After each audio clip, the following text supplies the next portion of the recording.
everybody, Z Garcia here. Today I'm taking a look at Sea Scroll. This is a very simple set collection card game. Plays 2 through 6 players, about 15-20 minutes, and in it you are going to be drafting cards from the table into your hand, and then discarding cards from your hand, trying to amass the most of each kind of fish that you'll see in the deck. But be careful. You don't want to just have the most. You also want to make sure that if you're not winning the most, you don't have any, because it's going to penalize you if you're holding something and it isn't the majority you're holding. Let me show you how it works. We'll come on back. I'll tell you what I think of it. To set up the game, you're going to follow the steps on this card here, and then you'll flip that over, which denotes a little bit that happened during the last round of the game, and you want to tuck that underneath the deck of cards over here. You've got your display equal to the number of players plus 1. That's how many cards are going to be flipped. This deck here is called the Ocean, and everyone is dealt 2 cards to begin the game. In this game, you will see the different kinds of fish have a number in the corner, and that number means a couple of different things. It means how many copies of that fish exist in the deck. Though be aware, some cards were removed unseen at the beginning of the game. And again, it tells you that on the other side of this card. So that's how many exist. And the number also means how many victory points you are going to gain if you have the most or are tied for the most of that kind of fish at the end of the game. It also means how many points you're going to lose if you have any of those fish in your hand at the end of the game and you didn't win. If you don't have any at all, that's okay. You're not going to lose any points for that kind of fish. And so we are going to be taking turns around the table until the deck is done. We do this final round procedure, and then we check every kind of fish, every value, and seeing who wins and loses possibly points. And so on your turn, you are going to begin by drawing 2 cards from the ocean. So I'm going to take 1 and 2 cards, add those to my hand. The second thing I can do is optional, and that is taking an entire school of fish, all of one kind out here, and putting that in front of me. But you can only do that thing 3 times in the entire game. So you want to be careful, judicious when you do that so that you don't waste your opportunities to do so. And so let's say I'm going to skip that for right now. Nothing out here looks particularly juicy. These groups can certainly build up. So I'd wait for that. And then the third and final step, which is also mandatory, is I have to take a card from my hand and discard that card. So if I discard anything that's already there, just add it to that school like so. And then it would be my neighbor's turn. They'll draw 2 cards, which they have to do. I'll take a look. Let's say they're not taking anything either, and they'll discard a card. Maybe they'll discard that one.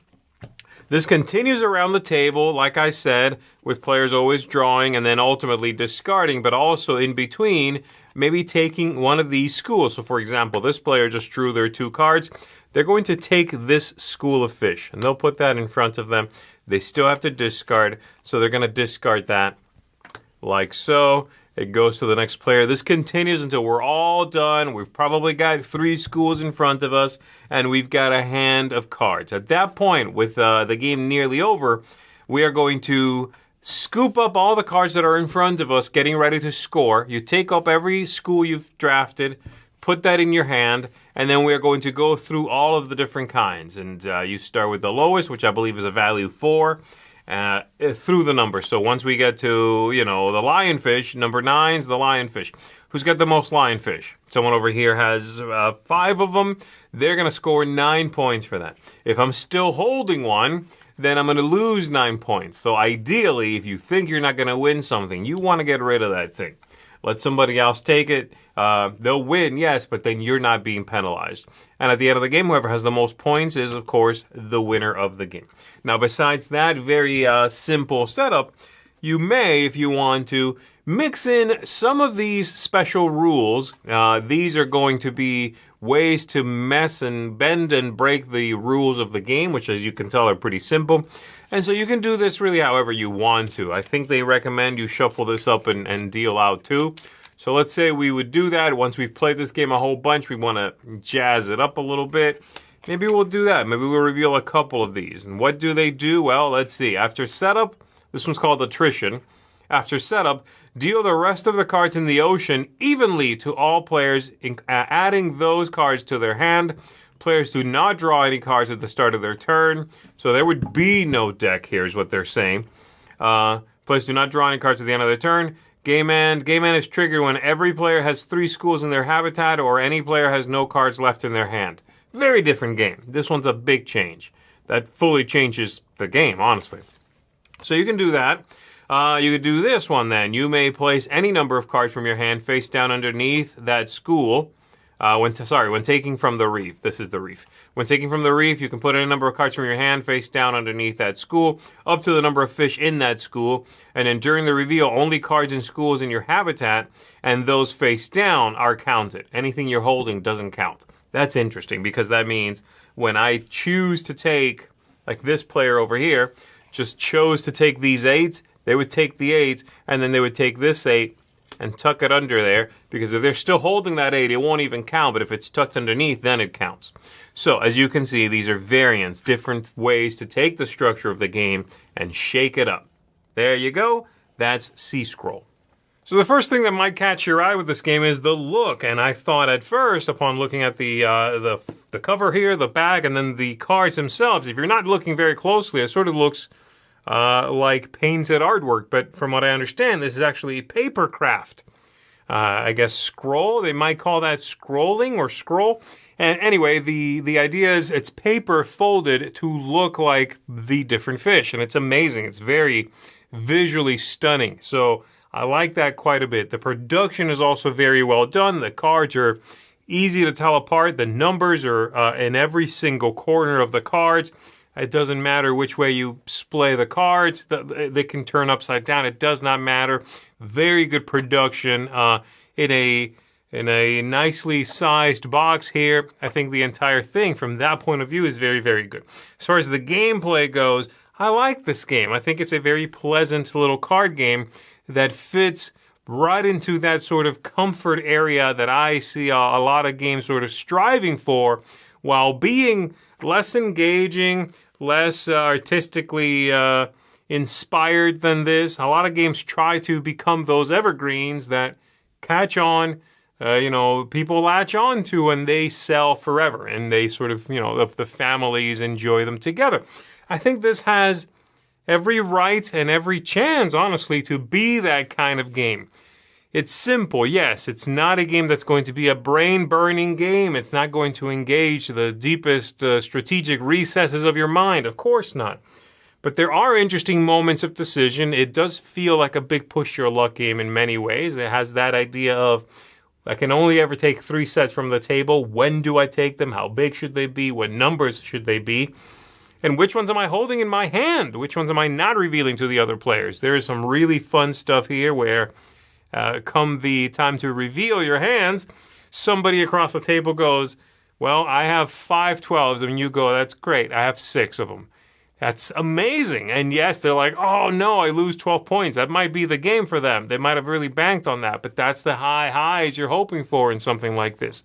So I think it's a very fun game. I think it's certainly not one that's going to possibly go the distance. I don't think this is necessarily an evergreen, but it should be right there next to something like Uno, right there next to something like Flip 7. It has that kind of feel. Now, those games are a little punchier, maybe.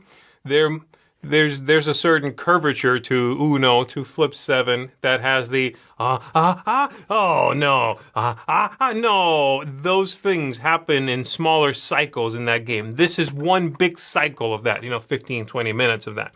So there are different cadences there. But if you're not looking for that constant, like, I'm on the edge of my seat, every single card flip, every single moment, if you want something a little more subdued than that, beautiful, interesting, with still some of that rising tension, then I think C-Scroll is a really good game for that. I'm going to give this one a 7.5 out of 10. I think it's good. It's a good family game, like I said. It's a good one to treat as a welcoming game for folks. You have somebody coming over for dinner, after dinner. This is a good one to bring out. And then, of course, if you have any fans of the aquariums in your life, anybody who loves this kind of artwork in your life, then this is also a good one for that. The variant cards are fine. I think the game as it is okay. This is a feel free to throw it in there if you want to, and if not, just ignore those 13 extra cards. Try them out, read through them all, and see which ones might appeal to you. I'm glad they're in here, you know? It's not something I'll use every time, but I'm glad it's in there. So yeah, for me, like I said, a 7.5, that is a seal of approval for Sea Scroll. It's a neat one. Check it out if you feel like playing something low-key, something not too demanding, something with a family that just might come across as a real fun time. A great way to kill 20 minutes. So there you go, everybody. Thanks for tuning in and checking this out with me. My name is Z Garcia. I'm going to see you on the next one.